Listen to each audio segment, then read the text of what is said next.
એ હાલો માતાજી હાલો. શોધી જાઓ રાજન, તમે તમારું વચન ચૂકી ગયા છો.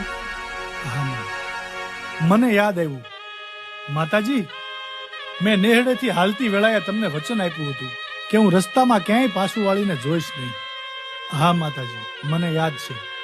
પણ આમ જોવો, આ તો રાજપરાનું પાદર, પણ અહીંયાથી ભાવેણા દૂર નથી હો. થોડાક આગળ હાલશો ને એટલે હમણાં ભાવેણા આવી જશે. નીલમબાગમાં તમારા રૂડા દેવળ બંધાવીશ. હાલો માતાજી હાલો.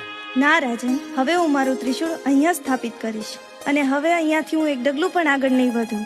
મને આ રાજપરાનું પાદર અને આ ધરો બહુ વહાલા લાગવા લાગ્યા છે. એટલે એટલે આ રાજપરાનો વનવગડો, આ પાણીનો ધરો, આ તમને બહુ વાલા લાગ્યા માતાજી? ભલે માતાજી, તમને જે સારું લાગ્યું ને એમ જ થાય છે. અને